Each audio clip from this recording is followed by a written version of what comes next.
नमस्कार, आदाब, सत श्री अकाल। मैं हूं राकेश तारा। आप देख रहे हैं टॉप 10 जेके न्यूज ब्रेक। एक तस्वीरें हम बताएंगे उस महान व्यक्ति की जो कि हॉस्पिटल में काम करता है, मीर अहमद। बात करें तो इस रमजान के महीने में जिस तरह से वो काम कर रहे हैं, एक जो है औरत कोविड-19 की हुई शिकार, कोई भी व्यक्ति आगे नहीं आया, लेकिन इन्होंने किया संस्कार पूरे रीति रिवाज के साथ। ऐसे महान व्यक्ति को जेके न्यूज ब्रेक करता है सल्यूट, क्योंकि ऐसी स्थिति में कोई भी सामने नहीं आता। लेकिन इस मीर अहमद ने पूरे रीति रिवाज के साथ करवाया संस्कार। अभी भी इंसानियत जिंदा। कोविड-19 की बात करें तो एसओपी की पालना तो हमें करनी होगी, लेकिन इंसानियत से भी हमें दो हाथ करने पड़ेंगे, तभी हम इस इन्फेक्शन में एक दूसरे का बन सकेंगे सहारा।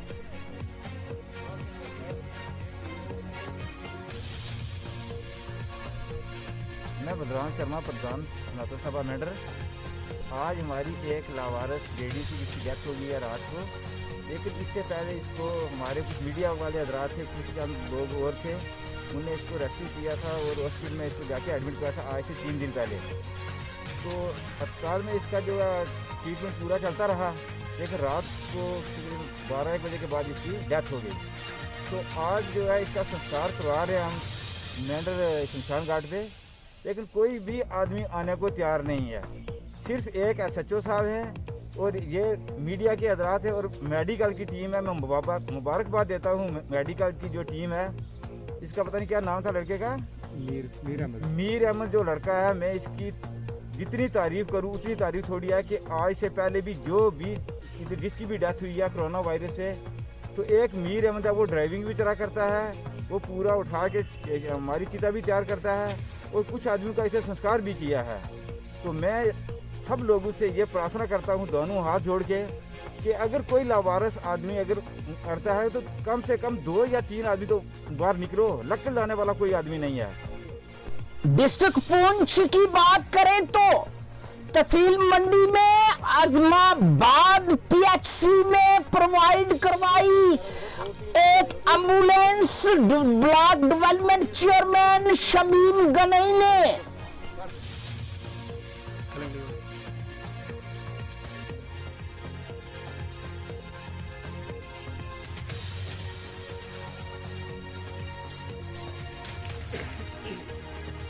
हमारी जो ऑनरेबल MLC साहिबा थी डॉक्टर कैना साहिबा, उन्होंने अपने जो उनका टर्नओवर था उसके दौरान एक एम्बुलेंस प्रोवाइड की थी अपने आबाई गांव में, जिनका नज़रिया ये था कि अतौली, सड़ोई, खेला ढांगरी, पदर, आजमाबाद के जो सेंट्रली लोकेटेड जो पंचायत हमारी आजमाबाद है, यहाँ पर एक हमारी जो न्यू टाइप PHC है, यहाँ पर एक एम्बुलेंस प्रोवाइड की जाए ताकि लोगों को खास करके रात में जो दुश्वारियाँ आती हैं, लोग यहाँ पर बीमार होते हैं या कोई एक्सीडेंट होता है, छोटा मोटा कोई मसला है, उसके लिए यहाँ पर एक एम्बुलेंस प्रोवाइड की जाए। तो उन्होंने अपने टाइम में ये प्रोवाइड कर दी थी, लेकिन ना मुसाइब हालात की वजह से ये कहीं डिपार्टमेंट ने कहीं पहले पुंछ में रखी, फिर मंडी में रखी।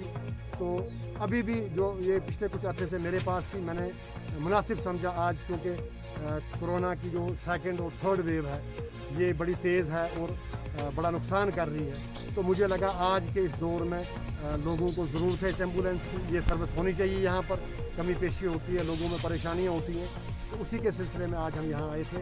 हमने यहाँ विज़िट किया। हमारे यहाँ इमाम साहब हैं, ये रोहित मेमोरियल सोसाइटी के चेयरपर्सन हैं अली मोहम्मद मीर साहब, और भी यहाँ गाँव के जो मौजूद हैं, मैंने इनको बुलाकर ये अमानत जो थी लोगों की, ये शानात गई।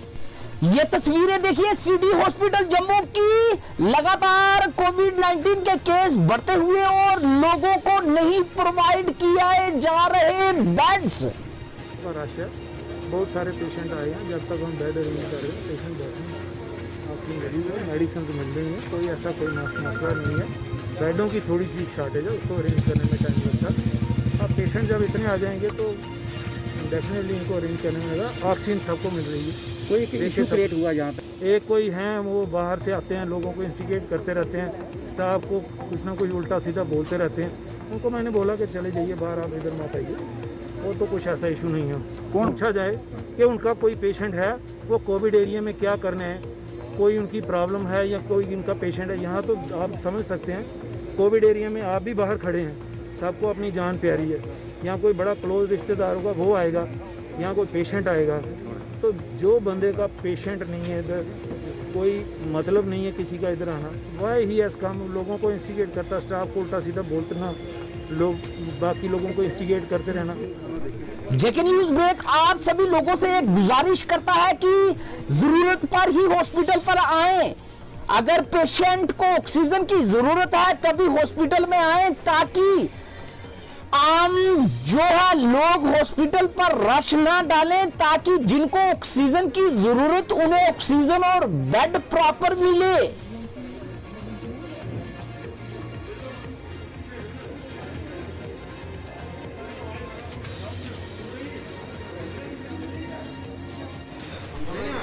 पूरा देश इस वक्त कोरोना महामारी से लड़ रहा है, लेकिन आरएस पूरा अस्पताल में कोरोना टीकाकरण के लिए पहुंचे लोग।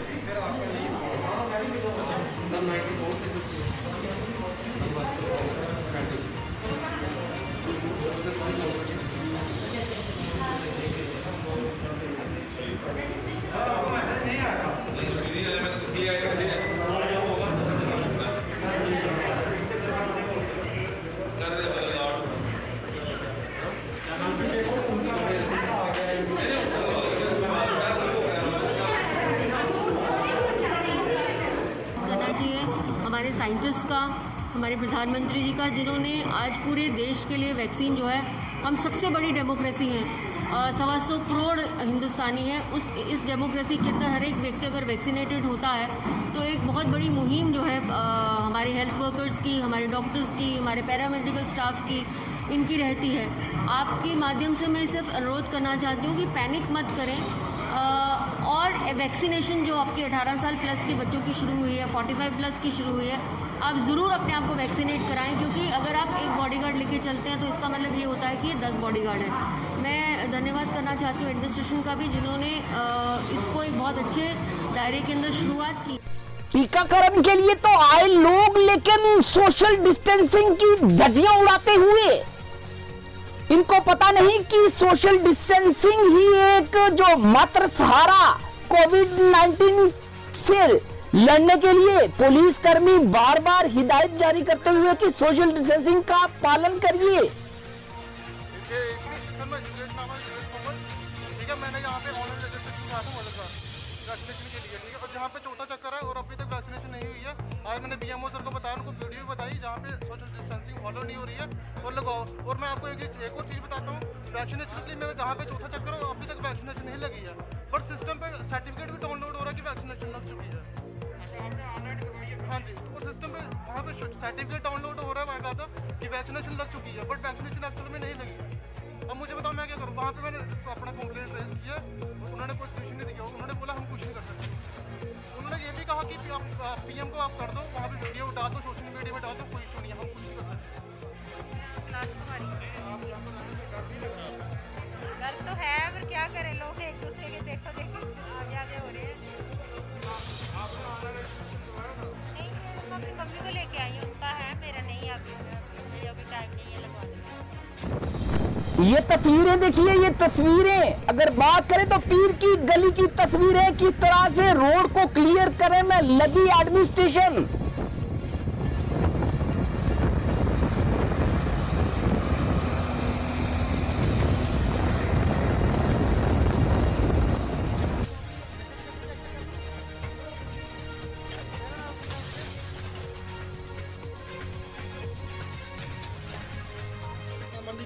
ठन्ना मंडी के लोगों ने कहा कि रोड तो बनेगी, लेकिन पहले लोगों के मकानों का पैसा तय किया जाए, फिर बनाई जाए रोड। बहुत बड़ी तकलीफ हो रही है, लोगों को बहुत बड़ी तकलीफ है, इसलिए हम गवर्नमेंट से अर्ज करते हैं कि मुगल रोड जल्दी से जल्दी खोली जाए।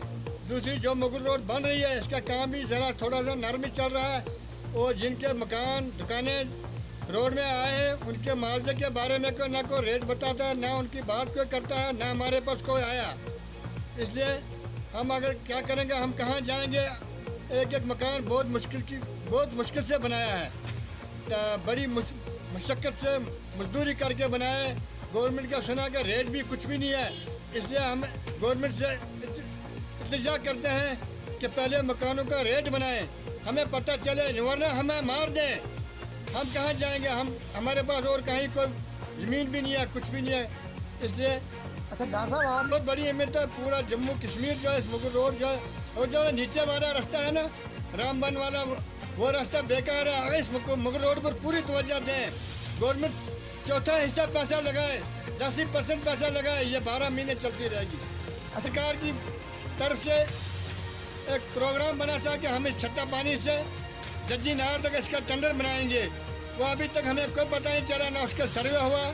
ये अगर वो टेंडर बन जाए, ये 12 महीने चलती रहेगी रोड, और यहाँ से बहुत लोगों को फ़ायदा है। पूरा जम्मू सूबा जो है ना, पूरे जम्मू सूबे को फ़ायदा है, यहाँ से दिल्ली के लोगों को भी बहुत बड़ा फ़ायदा है। सरकार से एक ही रिक्वेस्ट करते हैं कि अप्रैल के महीने में दोनों तरफ से हैवी मशीनरी लगाकर रोड खोली गई। सिर्फ 2 दिन रोड खोली, तीसरे दिन थोड़ी बहुत कुछ बारिश की वजह से रोड फिर बंद कर दी, फिर 2 दिन के बाद रोड खोली है। मुझे एक बात की समझ नहीं आती है, जब सिंथन टॉप और बड़ी बड़ी जो रोडें हैं लेह लद्दाख की, वो रोडें तक खुल चुकी हैं, जिन पर के तकरीबन 10 मीटर बर्फ़ होती है, लेकिन इस रोड पर जितनी भी बर्फ़ थी बिल्कुल क्लियर की गई। मुझे तो यहाँ तक ये कोई साजिश लगती है कि जानबूझ के इस सड़क को बंद किया गया है, मुगल रोड को, क्योंकि यूँ भी तो हमारी गवर्नमेंट जो है वो मुगलों का नामो निशान जो है वो भारत देश से मिटाना चाहती है। शायद उसी सिलसिले में ये कोई कड़ी है, इसीलिए इस रोड को नहीं खोला जाता है। और बिलखुसूस इस रोड को बंद करने से रजौरी, पुंछ, पुलवामा और शोपियान डिस्ट्रिक्ट का बहुत बड़ा नुकसान है, क्योंकि जो हमारा पेशेंट सुंदरबनी से चलता था वो जम्मू के बजाय कश्मीर की तरफ दौड़ता था, क्योंकि आला इंतज़ाम जो है वो कश्मीर में है। वहाँ पर सोहरा मेडिकल इंस्टीट्यूट है, वहाँ पर अच्छी एजुकेशन, शिक्षा के बड़े बड़े केंद्र हैं। लेकिन नामालूम कि क्या वजह है कि जब यहाँ पर मुतलका SSP साहब, मुतलका DC साहब और मुतलका DSP और ट्रैफिक का अमला सारा वहाँ पीर गली में गया और बाकायदा तरीके से इस रोड को खोला, लेकिन फिर भी मुझे समझ नहीं आती है कि उस रोड को बंद क्यों रखा गया है। मैं DC रजौरी से ये गुजारिश करना चाहता हूँ कि आप मेहरबानी करके जो आपका सिस्टम है कि जिस काम में भी आप हाथ डालते हैं वो काम सफल हो जाता है, तो उस सफलता को पाने के लिए अगर हमारे DC साहब जो रजौरी के हैं ये इसमें हाथ डालेंगे तो डेफिनेट ये रोड चलेगी। और इस रोड चलने से ये है कि हमारी 70% आबादी जो गुज्जर और बकरवालों की है वो इस रास्ते से कश्मीर में जाती है। इसमें मानता हूँ कि कोविड चल रहा है, बहुत ख़तरनाक कोरोना चल रहा है, लेकिन उसके लिए अब कोरोना से तो हमने मरना ही मरना है, लेकिन कोरोना से पहले भूखमरी ना आ जाए। और ये भूखमरी आने वाली बात है। अभी मेरे सामने की मैं देख रहा था कि बकरवालों की 3 टाटा मोबाइल हैं, जिनमें छोटे छोटे बच्चे और भेड़ के छोटे छोटे बच्चे, बकरियों के बच्चे, उनके अपने बच्चे सब इतने परेशान और मेरी दुकान के सामने। मैं DC साहब से गुजारिश करना चाहता हूं और पुंछ के DC साहब से भी, जो कि एग्रीकल्चर से रिलेटेड हैं, वहां से आए हैं, और हमारे शवन जी जो हमारे डिप्टी कमिश्नर रजौरी हैं ये भी एग्रीकल्चर साइड से आते हैं, इनको पता है। उधमपुर के हाउसिंग कॉलोनी में किराए के मकान में रह रहे 17 वर्षीय लड़की का शव संदिग्ध परिस्थितियों में फंदे से झूलता हुआ मिला। उधमपुर के गोल मार्केट में स्थित देखिए ये फवारा पिछले कई वर्षों से खराब पड़ा था। 1 साल पहले एक निजी कंपनी ने इसे चलाने का ठेका लिया, लेकिन पूरी तरह से इसे साफ नहीं रख पाई। हम इसे खुद देखेंगे किस तरह से चलाना है, हमारी टीम की तरफ से इसे चलाया जाएगा और आने वाले समय में ये आपको खूबसूरत भी दिखेगा। और मैं ये श्योर कर, क्योंकि बेसिकली ये देखिए हमारे शहर की एक ऐसी जगह है कि जहाँ पे हर आदमी का यहाँ पे आना जाना रहता है, और बार बार इसका मेंटेनेंस नहीं होना या कुछ नहीं होना कहीं ना कहीं हम सभी लोगों को शर्मसार भी करता है। तो मैं आपको आपके सभी के चैनल के माध्यम से एक चीज़ जो है शहरवासियों को बता देना चाहता हूँ और यकीन दिलवाना चाहूँगा कि आइंदा आपको ये फाउंटेन जो है कभी भी खराब नहीं मिलेगा। उधमपुर के पूर्व विधायक बलवंत सिंह मनकोटिया द्वारा एक वीडियो जारी कर उपराज्यपाल से गुहार लगाई कि कोविड-19 के पॉजिटिव आने के बाद लोगों को सामान जो है होम डिलीवरी की सुविधाएं प्रदान करनी चाहिए ताकि लोग घर बैठे ऑनलाइन सामान खरीद सके और दुकानदार भी अपनी दुकानदारी कर सके। जियां कि सारे अस जानने कि कोरोना की दूई लहर जिहड़ी है इसलिए पूरे देश च और साढ़े इलाके पूरे तरीके कन्नै आई चुकी दी है। और इस मौके पर मैं आखना चाहना कि जेह्ड़े SOPs ओह्दा पालन करने कन्नै कन्नै असें लोकें गी अपने आप गी और अपने परिवार और अपने आस पड़ोस और अपने इलाके गी असें इस महामारी कोला बचाना है। लेकिन कन्नै गै कन्नै मैं आखना चाहना कि जेह्ड़ा इस वक्त साढ़ा जेह्ड़ा टोटल जेह्ड़े लोग डिपेंडेंट न, खासकर जेह्ड़े रेड़ी फड़ी दुकानदार जेह्ड़े टोटल डिपेंडेंट के दुकान खुल्लग, रेड़ी खुल्लग, फड़ी लगग, या इवन जिंदे कोल एक एक दो दो गड्डियां छोटे ट्रांसपोर्टर न, कुतै मैडोर पाई दी है, कुतै टिप्पर पाए दा है, जिंदी ध्याड़ी लगग ते ओह् बैंक दी किस्त देई सकदे ते अपने परिवार दा पालन पोषण कर सकदे न। इसलिए हूँ लगभग 15-20 दिन होई न, वो लोग इसलिए बड़ी भुखमरी की कगार उपर न। तो मैं इस मौके पर UT प्रशासन की आखना चाहना, जिला प्रशासन की आखना चाहना है कि अगर अज की डेट अस ऑनलाइन कोई चीज़ मंगाना चाहचै, कोई छोटी सूई मंगाना चाहचै या कोई गड्डी लेना चाहचै या कोई 20-50 लाख की चीज़ खरीदना चाहचै, ऑनलाइन हर चीज़ बिका करती है। सिर्फ दुकाना बंद न, रेड़ी बंद है, फड़ी बंद है, ट्रांसपोर्ट बंद है, लेकिन ऑनलाइन हर चीज़ बिका करती है और साड़ियाँ दुकाना बंद न, साड़ा बिजनेस बंद है। तो मैं ये लोकल प्रशासन की और UT प्रशासन की आखना चाहना कि दुकानदार ऑलरेडी पहलें गै जी पहली वेव च जोड़ा छोटा दुकानदार है वह पहलें गै काफ़ी नुकसान च जा करता है। पहलें गै बैंक के किस्तां ड्यू पेदियां न, बच्चे दियां स्कूलें दियां फीसां नहीं दे पा दे, कुदै कसर बमार है दुहार चुके दा ओह् देई नहीं पा दे, हट्टियें का किराया नहीं दे पा दे, बिजली का किराया नहीं दे पा करदे न, जेह्ड़े लोग पानी का किराया नहीं दे पा करदे। अज पहलें गै पिछले साल कोला गै काफ़ी डाउन चला करदे, बिजनेस पहलें गै घटी दा, जीरो पर आए दा बिजनेस, और इसलिए दोबारा जिसलै दुकानां बंद न और ऑनलाइन सारा बिजनेस चला करदा। तो अस आखना चाहते हैं कि की नहीं सारे दुकानदार की, चाहे वो खाने वाला है, चाहे वो मनेरी वाला है, चाहे वो कपड़े वाला है, किसी किस्म का भी दुकानदारी है, क्या उन्हें भी अस ऑनलाइन या डोर टू डोर जड़ा है अपना सामान देने की परमिशन दी जाए। सब भाजपा के सीनियर नेता युद्धवीर सेठी ने आज हॉस्पिटल के प्रशासन को आड़े हाथों में लिया। हमारे भारतीय जनता पार्टी के कार्यकर्ता निचले स्तर पर जाकर हर डिस्ट्रिक्ट के अंदर, जम्मू और कश्मीर के अंदर कार्य कर रहे हैं। पिछले कई दिनों से हम लोग कोशिश कर रहे हैं कि हम लोग इस कोविड की जो महामारी जम्मू कश्मीर में पड़ रही है, इस महामारी को हम किस प्रकार से निपटें। और आज आके हमने देखा कि जिस प्रकार से जो एडमिनिस्ट्रेशन जो यहाँ पे काम कर रही है, ये बड़ी दुख से कहना पड़ता है कि आज जो हमारा मेडिकल हॉस्पिटल बख्शी नगर में है, इन लोगों ने जब ऑक्सीजन के प्लांट वहाँ पे लगाए थे, क्या कारण है कि वो प्लांट आज जिस प्रकार से थोड़ी देर के बाद उनका फ्लो कम हो जाता है, जिसके कारण पेशेंट्स की डेथ हो रही है। कल रात को बात हुई कि किस प्रकार से जो गांधीनगर हॉस्पिटल है वहाँ भी कल ऑक्सीजन नहीं मिल रही थी, जिसके कारण वहाँ पे भी कल पेशेंट्स नहीं ली जा रहे थे। इसी प्रकार से हम अगर प्राइवेट सेक्टर में देखें तो नारायणा हॉस्पिटल पिछले 7 दिन से एक भी पेशेंट नहीं ले रहा। अगर हम बत्रा में देखें तो 40-50 के 110 की कैपेसिटी के बाद 40-50 पेशेंट लेना, ये बहुत बड़ा क्राइम है।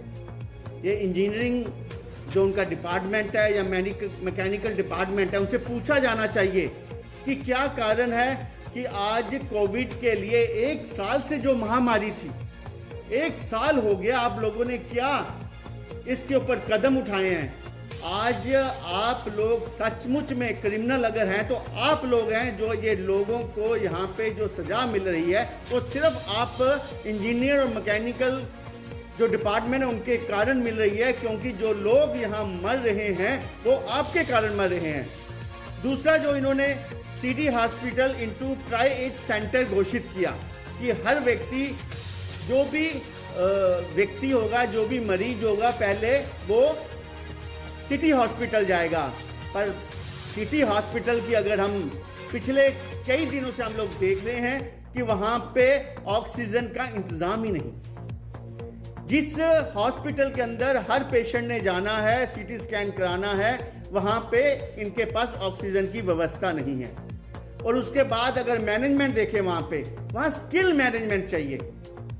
वहाँ पे जो भी पेशेंट आता है उनको कोई माइनर कोविड है, किसी को मेजर कोविड है, पर वहाँ पे किस प्रकार से मैनेज करके किस प्रकार से उनको दूसरे हॉस्पिटल में भेजना है, इसकी व्यवस्था कैसे करनी है, इसमें भी मैनेजमेंट वहाँ फेल है। आज की तारीख में लोग धक्के खा रहे हैं, पर वहाँ की मैनेजमेंट को भी वहाँ पे अपने आप को चुस्त दुरुस्त करना चाहिए कि कोई रात को वहाँ पे आता है तो आप किस प्रकार उस पेशेंट को देख के बाकी हॉस्पिटल में शिफ्ट करेंगे। तीसरा, जो वहाँ पे जिस प्रकार से ये लोग रोज एडवाइजरी जारी करते हैं कि इस हॉस्पिटल में रात को इतने बेड हैं, इस हॉस्पिटल में रात को इतने बेड हैं, इस हॉस्पिटल में रात को इतने बेड हैं। अगर ये रात को 15 बेड खाली बताते हैं तो पेशेंट जम्मू में क्यों धक्के खा रहे हैं रात को हॉस्पिटल के अंदर जाकर? उनको बेड क्यों नहीं मुहैया कराए जाते? क्या व्यवस्था इन लोगों की है? तीसरा, जो इनका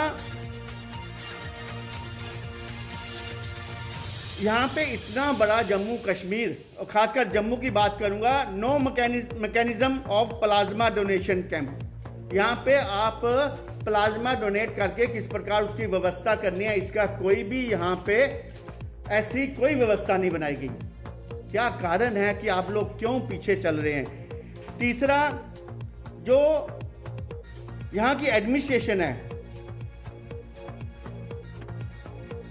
एडमिनिस्ट्रेशन यहाँ पे पॉलिटिकल एक्टिविटी आज ना के बराबर है।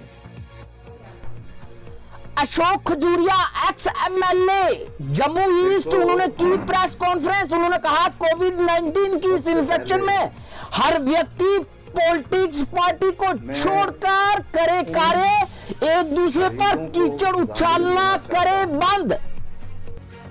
जिन्होंने कोविड का मुकाबला करते हुए अपनी जिंदगी दी, और उन लोगों को जो इस महामारी का, कोविड के महामारी का शिकार हो। आज की प्रेस कॉन्फ्रेंस मैं इसलिए कर रहा हूँ कि हमारी पार्टी में बड़ी गलत फहमियाँ जो है वो फैलाई जा रही हैं, और उन गलत फहमियों को आगे बढ़ाने में कुछ ऐसे लोगों का हाथ है जिन्होंने 72 साल कश्मीरियों की दलाली की है, और वो कांग्रेस के लोग जिस ढंग से इस पूरे इशू को लेकर कोई सीबीआई की इंक्वायरी की बात कर रहा है, कोई ये बातें कर रहा है, मैं समझता हूँ कि हमारे जो मंत्री जो कि यूनियन कैबिनेट में बैठे हुए हैं, प्राइम मिनिस्टर सेक्रेटरीट में बैठे हुए, पीएमओ ऑफिस में बैठे, वो बहुत बखूबी से, बहुत अच्छे ढंग से ये कार्य कर रहे हैं, और उस कार्य को आगे बढ़ा रहे हैं। लेकिन कुछ लोग अपनी राजनीति को आगे बढ़ाते हुए उनको बदनाम करने में लगे। डीपकाम कश्मीर पेंडुरंग के पोल स्पीक्स ऑन COVID-19 से beds are available in hospitals and additional ration for next 2 months will be distributed from 8th of this month so that it will be distributed to everyone before Eid, and appeals public to stay at home and avoid large gatherings.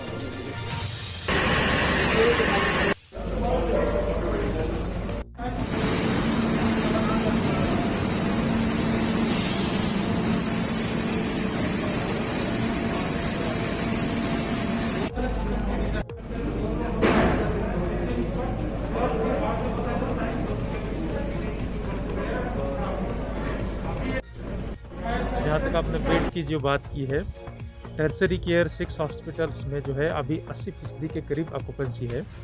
अभी भी JBC में 100 odd bed जो है अभी भी खाली है। Schemes में भी जो है 20 के करीब है, और एसएमएचएस में भी जो है आज 100 ऑड बेड एडिशनल बढ़ने जा रहे हैं। आने वाले 5 दिनों में जो है श्रीनगर में, अकेले श्रीनगर में तकरीबन 400 या 500 बेड ऑक्सीजन सपोर्टेड बढ़ने वाले हैं। ये जो फैसिलिटी है ये एक कोविड आइसोलेशन सेंटर की फैसिलिटी है, लेकिन तो भी एक बैकअप बी प्लान के तौर पर हम इसको तैयार कर रहे हैं। बाकी इसमें सब फैसिलिटी है, सिर्फ ऑक्सीजन कंसंट्रेटर या ऑक्सीजन सिलेंडर्स वो हम अरेंज कर रहे हैं। 100 में से मान लीजिए 50 बेड्स को भी अगर अरेंज होता है तो उतने ही जो है पेशेंट्स यहाँ एडिशनली बढ़ सके। पिछले साल जैसे लॉकडाउन किया गया था, इस साल का लॉकडाउन और पिछले साल के इसमें काफ़ी फ़र्क है। इस साल जो है ज़रूरत की चीज़ें जो है चलानी है। पिछले साल जो है हमें पता नहीं था कि इसका फैलाव कितना हो जाएगा। डेफिनेटली चिंता की बात है। लोगों को मैं आपके ज़रिए से अपील करना चाहूँगा कि बहुत ही ज़रूरी है, बहुत ही ज़रूरी है तो ही घर से बाहर निकल लीजिए। आपने आपके घर में ही रहना आपकी खुद की सेहत के लिए ज़रूरी है। गवर्नमेंट ऑफ इंडिया, मरकजी सरकार ने प्रधानमंत्री अन्न योजना के तहत 2 महीने का राशन जो है रिलीज कर दिया है, जो एडिशनली पिछले साल जैसे किया था ना, वो it is over and above the regular PDS. ठीक है, वो भी यहाँ रिलीज होने जा रहा है। 8 तारीख से उसकी शुरुआत हो रही है। ठीक, इंशाल्लाह जो है ईद के पहले जो है जो रेगुलर राशन है वो तो पहुँच गया है, जो एडिशनल राशन आया है वो भी पहुँच जाएगा। रेत माफिया के खिलाफ शिवसेना ने डोगरा फ्रंट के प्रधान अशोक गुप्ता ने उठाई आवाज, कहा कि प्रशासन को कड़े कदम उठाने चाहिए। होना चाहिए था कोविड, लेकिन कोविड के विषय के अंदर कल बात करूंगा। और माइनिंग को लेकर के जो सारी परिभाषा आज प्रारंभ हुई है, वो जो बताई जा रही है वो है नहीं, और जो है वो बताई नहीं जा रही। मैं पिक्चरों के माध्यम से जो श्रीमान डीएमओ ये दावा करने का प्रयास करना चाहते हैं कि सब ठीक ठाक है, ये क्रैशर वाले लोग हैं जो बेईमानी कर रहे हैं। आज मुझे लगता है कल कुछ एक हाई कोर्ट का ऑर्डर भी आया है, उसकी काफ़ी बार आ जाएगी, कुछ स्टे हुआ है, वो लिखित रूप के अंदर आपके सामने आएगी। मैं उसके अंदर जाने का प्रयास नहीं करूँगा, लेकिन तभी के अंदर जो हाई कोर्ट ने पाबंदियां लगाई, वो पाबंदियां कभी जिंदगी के अंदर लागू नहीं हुई। आज भी फोटो के माध्यम से आपको बताऊंगा, फोटोएं लाया हूं मैंने मेहनत करी है भाई। श्रीमान डीएमओ महोदय, 1 लाख, 1 करोड़, 2 करोड़, उस पर नहीं जाऊंगा मैं। राजनीति अलग विषय है, किसी का आरोप प्रत्यारोप के अंदर नहीं जाऊंगा, लेकिन सच्चाई क्या है, धरातल क्या है, हाई कोर्ट की पाबंदियां लागू क्यों नहीं हो रही, और अगर नहीं हो रही तो वो जो लोग कुर्सी पर बैठे हुए हैं उन पर कार्रवाई क्यों नहीं होती, जो कुर्सी पर बैठ करके इस सारी व्यवस्था का निर्माण करने का प्रयास कर रहे हैं और अपने आप को ईमानदार कहने का प्रयास करना चाहते हैं। मैं किसी की ईमानदारी पर डाउट और शक नहीं कर रहा, लेकिन ये जरूर कहना चाहता हूँ, और ये लोग ये दावा करना चाहते हैं हम बड़े सुरक्षित हैं, हम बड़े पवित्र हैं, हम बड़े साफ हैं, हम सही हैं। ये फोटो हैं, इसका दावा करने का प्रयास करना चाहते हैं। मैं एडमिनिस्ट्रेशन के लोगों से कहना चाहता हूँ कि जो हमारे बड़े एडमिनिस्ट्रेशन के लोग यहाँ डिविजनल कमिश्नर, आईजी जम्मू, उनसे कहना चाहता हूँ कृपा डिप्टी कमिश्नर जम्मू कार्रवाई करने का प्रयास। जो लोग अपने कर्तव्य का निर्वाह करने का प्रयास नहीं करना चाहते, जो लोग कुर्सी पर बैठ करके, जिनकी देख रेख के अंदर इतने बड़े ट्रैक्टर, अरे भाई 300 की बजरी का एक ट्रॉली 3000 रुपये की हो गई, और 1200 वाला ट्रक 12,000 रुपये का मिल रहा है। ये कौन सा ट्रक अखनूर वाला है, कौन सा ट्रक जोड़ियाँ वाला है, इसकी पहचान कौन करने का प्रयास कर पाएगा? इसके विषय के अंदर अभी तक डिपार्टमेंट माइनिंग जिसे कहते हैं, क्या कोई रसीद और पर्ची, क्या कोई ऐसा चस्पा करके कि जैसे अमरनाथ यात्रा के अंदर हम गाड़ियों को लगाते थे, ये ट्रक नंबर 365 ये वहाँ से चला है, 366 आने वाला है, इस तरह की व्यवस्था की पालना पूरे डिपार्टमेंट के माध्यम से होगी। इसका मतलब बड़ा स्पष्ट है।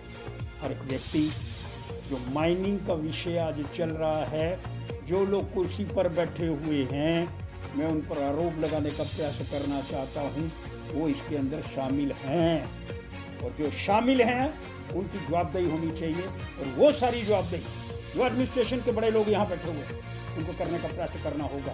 और दायित्व किसका है, निर्वाह किसका है, जिम्मेवार कौन लोग हैं? ये सियासतदानों पर आरोप करके, सियासतदानों को आरोप लगा करके और अपने झुके को साफ करने का प्रयास करने वालों, मैं बड़ा तात्विक कह रहा हूँ। इसके बाद में एक और सीरीज निकालूंगा और वो सीरीज आपकी आंखें खोल देगी। ये तस्वीरें देखिए पुंछ हाईवे की, किस तरह से लगातार हमारी ट्रैफिक पुलिस लोगों को अवेयर करती हुई आते जाते लोगों को कि किस तरह से सोशल डिस्टेंसिंग और मास्क सैनिटाइज किस तरह से अपने पास रखना है, मास्क को किस तरह से पहनना है।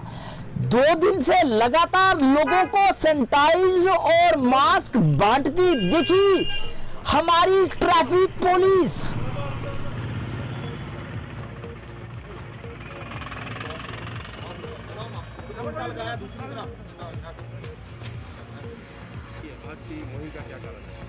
आज का हमारा ये मोटो था, हमने एक नई मुहिम चलाई है ट्रैफिक में, जो कि लोगों को अवेयर किया जाए और लोगों को मास्क बांटे जाएं।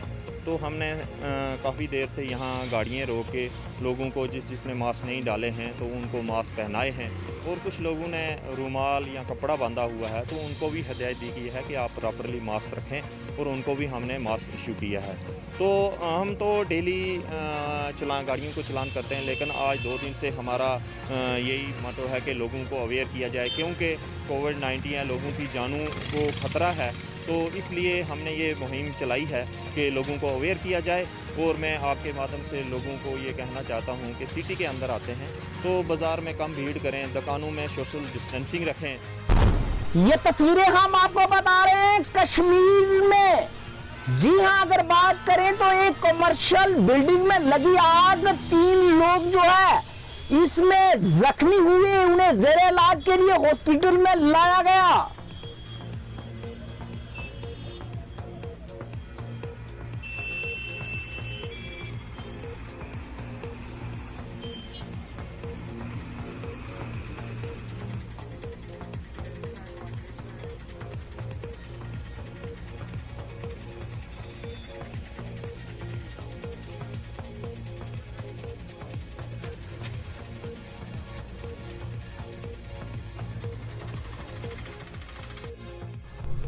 Administration Poonch start tele consultation system in Raja Sukhdev Singh hospital.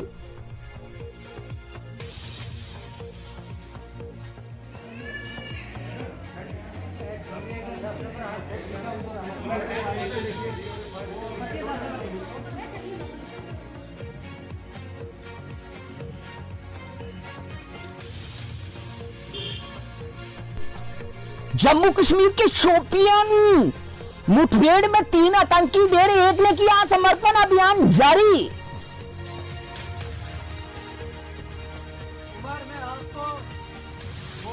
आपको मौका दे रही है, आप भी सरेंडर करो।